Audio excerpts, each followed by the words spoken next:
ऋषियों ने कहा, हे सूर्य, लोगों की हित कामना से आपने पूर्णतः कहा। हे तात, हे शैवश्रेष्ठ, आप धन्य हैं। अब आप शिवजी के लिंग संबंधी महात्म को फिर कहिए। पृथ्वी पर प्रत्येक तीर्थ में शिवजी के जितने भी शुभ लिंग हैं, उनका लोगों के हित कामनार्थ कथन कीजिए। सूर्य जी बोले, हे ब्राह्मणों, लोगों की हित कामना से यह आप लोगों ने बड़ा उत्तम प्रश्न किया है। हे मुनीश्वरों, समस्त शिवलिंगों की कोई गिनती नहीं है, क्योंकि पृथ्वी सहित यह सारा जगत लिंगमय ही है। तथापि इस पृथ्वी पर जितने भी दिव्य लिंग हैं और जैसे कुछ मैंने सुना है वह कहता हूँ, आप लोग प्रेम सहित सुनो। पृथ्वी में ही नहीं, पाताल और स्वर्ग में शिवजी के लिंग हैं। लोक कल्याण की भावना से प्रेरित होकर ही शंकर जी ने अपने लिंग की कल्पना की है, जिसकी पूजा करके मनुष्य सिद्धि प्राप्त करता है।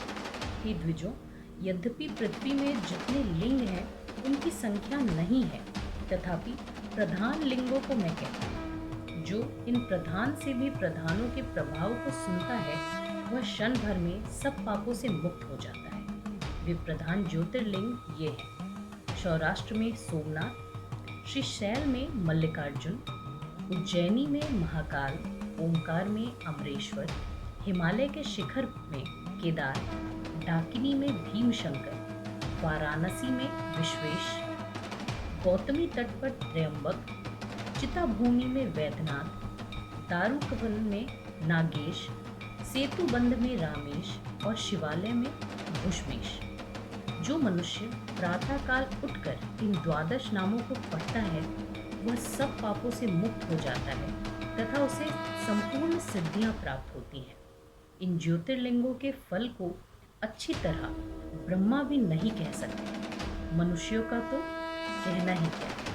अतः लिंगों का दर्शन अवश्य ही करना चाहिए।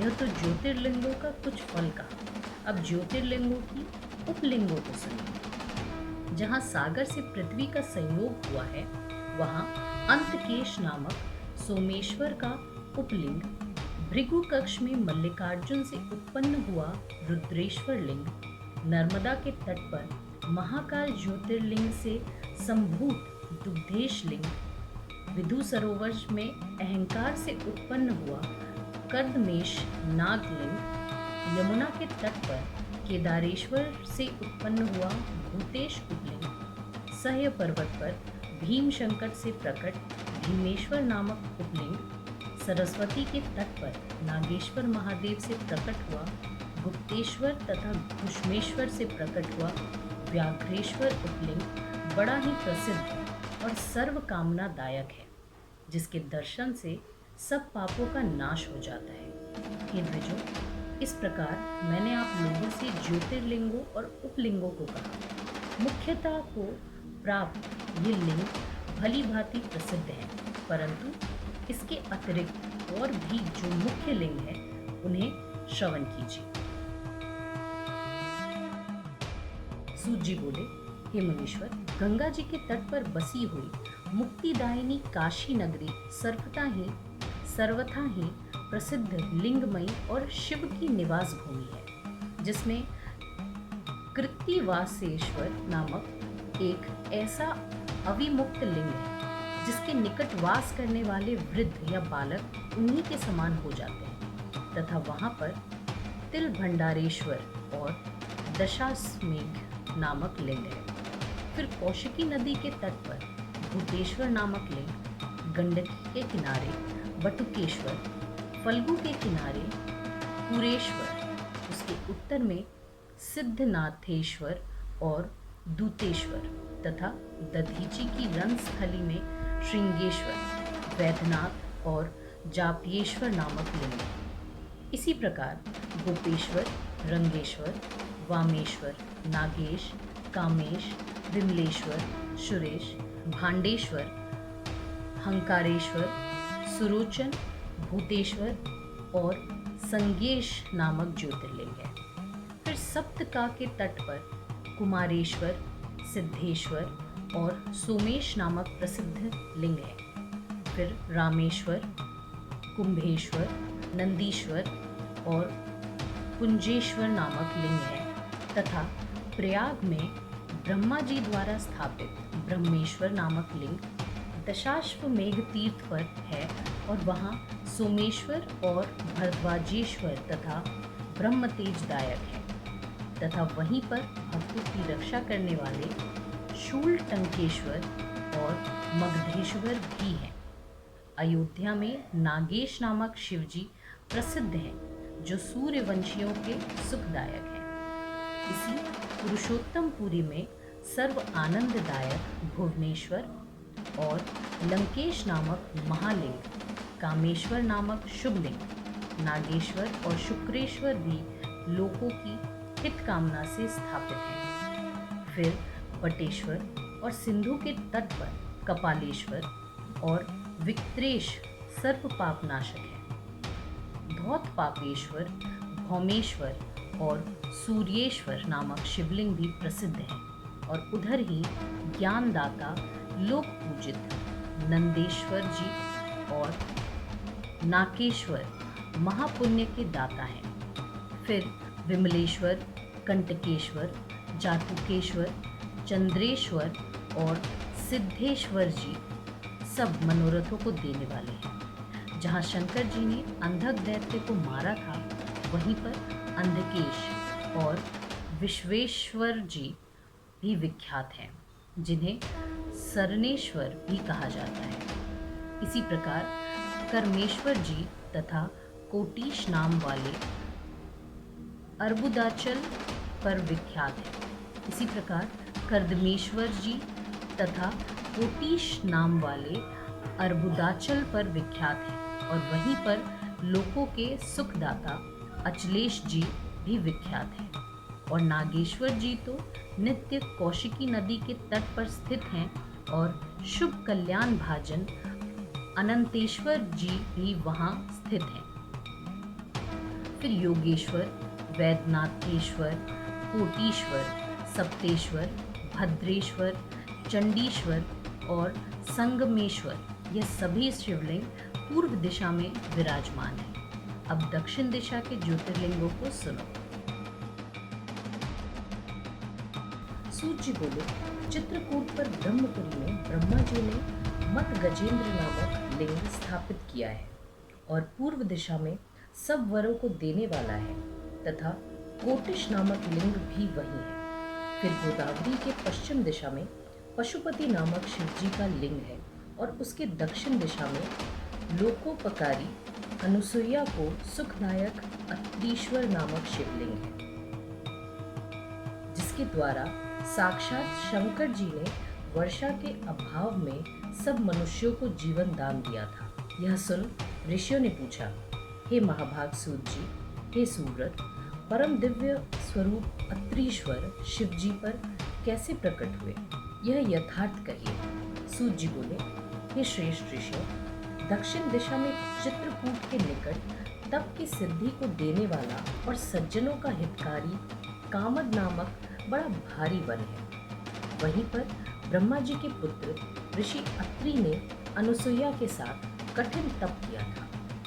जहाँ पहले कभी दुर्दैव से प्राणियों को दुखदायक 100 वर्ष तक विकट अनावृष्टि हुई जिससे सब वृक्षों के पत्ते तथा फल सूख गए थे और नित्य कर्म के लिए भी कहीं पर जल नहीं दिखाई पड़ता था। तब प्राणियों के इस संकट को देखकर अति प्रिया पतिव्रता अनुसुईया ने कहा, यह दुख मुझसे सहा नहीं जाता। यह सुन आसन पर बैठे हुए अत्रि मुनि प्राणायाम की 3 आवृत्ति कर समाधि में लीन हो अपनी आत्मा में स्थित परम ज्योति स्वरूप निर्विकार शंकर जी का ध्यान करने लगे। उस समय अन्ना भाव से सब दुखी थे, यहाँ तक कि शिष्य अपने गुरु को छोड़ अन्यत्र चले गए और अकेली पतिव्रता अनुसुईया ही वहाँ महर्षि के पास रह गई थी। वह नित्य अपने स्वामी की सेवा में रत रहती तथा उन्होंने पार्थिव पूजन भी आरंभ कर दिया। इस प्रकार जब कुछ काल व्यतीत हो गया और ध्यान मग्न योगीश्वर चेतना रहित हो गए, तब उनके कठिन तप और अनसुईया के इस सेवन से देवता और ऋषि तथा गंगा आदि श्रेष्ठ नदियां सप्रेम उनका दर्शन करने आई और उन दोनों की महानता को धन्यवाद दे वे सब जैसे आए थे वैसे ही गंगा और शंकर को छोड़कर चले गए। गंगा जी उस पतिव्रता के धर्म से मुग्ध हो वहां ठहर गई और बोली कि मैं इस अनसुईया का उपकार करके ही जाऊंगी, और शिवजी भी अपने पूर्ण अंश से वहां स्थित हो गए। 54 वर्ष व्यतीत हो गए। मुनीश्वर अत्रि उसी प्रकार ध्यान मग्न रहे, परंतु अब तक भी वृष्टि न हुई। पश्चात अनसुईया की इस प्रकार निराहार सेवा और मुनि के ध्यानावस्थित रहने पर वहां जो आश्चर्य हुआ वह सुनो। सूत जी बोले, इसके पश्चात जब ब्रह्मवेता ऋषि श्रेष्ठ अत्रि समाधि से जगे तो उन्होंने अपनी प्रिया से कहा कि जल दो। पतिव्रता अनसुईया कमंडलू ले जल लेने चली। नदियों में श्रेष्ठ गंगा जी ने उनका पीछा किया और अनसुईया से कहा, हे देवी, तुम अब कहाँ जा रही हो?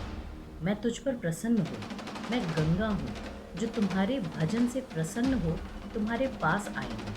तुम जो चाहती हो वही वर मांगो। यह सुन अनसुईया जी नमस्कार कर गंगा के आगे खड़ी हो गई और बोली, यदि आप मुझ पर प्रसन्न है तो मुझे जल दीजिए।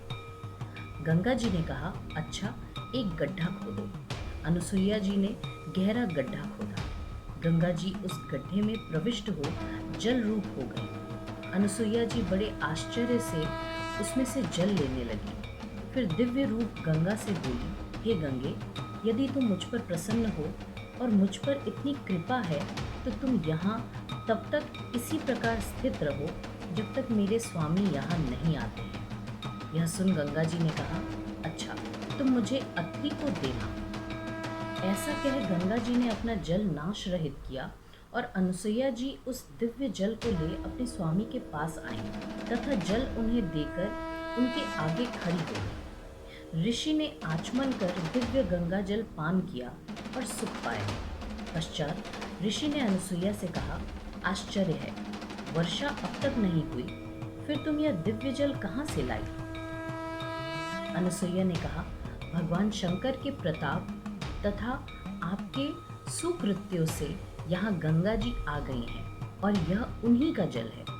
तब प्रिया के ऐसे वचनों को सुनकर मुनि विस्मित हो गए और मन ही मन शिवजी का स्मरण कर बोले, प्रिय, यह तो बड़ी दुर्लभ गति है। यदि मैं आंखों से देखूं तो सत्य जानूं। अनसुईया जी ने कहा, यदि आप सरिद्वरा गंगा जी को देखना चाहते हैं तो मेरे साथ आइए। ऐसा कह पतिव्रता अनसुईया पति को साथ ले वहां पहुंची जहां सरिद्वरा गंगा जी गड्ढे में विराजमान थे। ऋषि श्रेष्ठ ने जाकर जल से पूर्ण गर्त को देखा और भक्ति पूर्वक गंगा जी की स्तुति की। वहां मुनि ने उस निर्मल जल में स्नान किया, फिर आचमन कर बार बार स्तुति करने लगा। सव्रता अनसुईया ने भी उस सुंदर जल में स्नान कर मुनि के साथ नृत्य कर लिया। गंगा जी ने कहा कि अब मैं अपने स्थान को जाती हूँ। यह सुन साध्वी अनसुईया नदियों में श्रेष्ठ गंगा जी से बोली, हे देवेशी, यदि आप प्रसन्न हैं और मुझ पर कृपालु हैं तो आप निश्चल होकर इस तपोवन में ही रहें। मुनीश्वर अत्रि ने भी कहा कि हे सरिद्वरे, आप यहाँ ही निवास करें और हे देवी, सानुकूल हो हमें सनात करें। तब उनके इस रमणीय वचनों को सुनकर श्रेष्ठ नदी गंगा ने प्रसन्न हो अनसुईया से कहा, यदि तुम अपने स्वामी के शिव पूजन रूप 1 वर्ष के फल को मुझे दे दो तो देवताओं के उपकार के लिए मैं यहाँ स्थित रह सकती हूँ। पतिव्रता स्त्री पार्वती के समान है, इसलिए लोक कल्याण के लिए अपने स्वामी के 1 वर्ष की शिव पूजन को मुझे दो, तभी मैं स्थित रहूंगी। सूत जी कहते हैं, जब पतिव्रता अनसुईया ने इस प्रकार का वचन सुना तो उन्होंने गंगा जी के लिए 1 वर्ष का सब पुण्य दे दिया। अनसुईया की इस महानता को देख महादेव जी प्रसन्न हो पार्थिव लिंग से वहां प्रकट हो गए। शंकर जी ने कहा, हे साध्वी, मैं तुझ पर प्रसन्न हूँ, वर मांग। तब पंचमुख शंकर को प्रत्यक्ष देख ऋषि दंपति भक्तिपूर्ण वचनों में भगवान शंकर की स्तुति और नमस्कार करते हुए बोले, हे देवेश, यदि आप प्रसन्न हैं तो जगत माता पार्वती सहित आप यहीं निवास कर संसार को सुख दीजिए। इस प्रकार गंगा और शंकर दोनों प्रसन्न हो वहीं पर स्थित हो गए और उनका वहां अत्रीश्वर नाम पड़ा तथा गंगा जी अपनी माया से उस गर्त में स्थित हुई। तब से हाथ भर गड्ढे में अविनाशी जल मंदाकिनी नाम से प्रसिद्ध हुआ। फिर तो उनके उस कर्म से संतुष्ट हो बादलों ने वृष्टि की और लोक में आनंद छा गया। यह अत्रीश्वर महात्म्य सब सुखों और मनोरथों को देने वाला तथा भक्तिपूर्ण है। सूत जी बोले, इसी प्रकार कलिंजर नामक सुंदर पर्वत पर नीलकंठ महेश्वर लिंग रूप में सर्वदा विद्यमान है, जिनके दर्शन और नीलकंठ नामक तीर्थ में स्नान करने से सारे पापों का नाश हो जाता है। हे सुव्रतो, इसी प्रकार रेवा के तट पर जितने शिवलिंग हैं उनकी तो संख्या ही नहीं है और वे सभी सुख के देने वाले हैं और रेवा तो स्वयं ही शिव स्वरूपा है। इसी प्रकार आर्तेश्वर, परमेश्वर, रमेश, कुमारेश्वर, कुंडरीकेश्वर, मांडकेश्वर और तीक्ष्णेश नामक शिवलिंग भी उसी रेवा के तट पर विद्यमान है, जिनके दर्शन मात्र से सब पापों का नाश हो जाता है। ऐसे ही नर्मदा के तट पर धुंधुरेश्वर, शैलेश्वर, कुंभेश्वर, कुबेरेश्वर, सोमेश्वर नामक शिवलिंग है।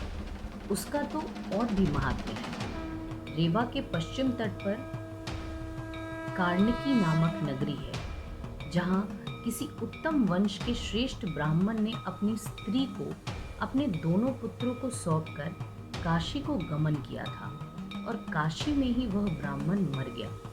कुछ काल व्यतीत हो जाने पर उस ब्राह्मण के भी मरने का समय आया तो अनेक पुण्य करने पर भी उसके प्राण ना निकले।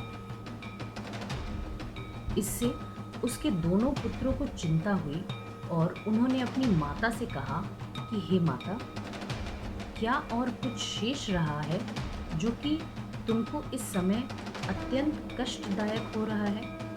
माता ने कहा, पहले काशी न जाने की मेरी इच्छा थी, परंतु बिना गए ही मर रही हूँ। यदि तुम मेरी अस्थियों को बिना आलस्य के गंगा जी में प्रवाहित कर दो, निश्चित ही मेरा कल्याण होगा। माता ने शिवजी का स्मरण करते हुए अपना प्राण विसर्जन किया। पुनः उसका सब काम किया गया। पश्चात तीर्थ कामना से उसका बड़ा पुत्र सुवाद माता की अस्थि ले काशी गया। वहां जाकर संध्यादिक कर्मों को कर उसने अद्भुत कर्म करने वाले शिवजी की स्तुति की। तब वह काशी में जिस ब्राह्मण के घर ठहरा था, वहां रात में एक आश्चर्य हुआ। उसे आदर से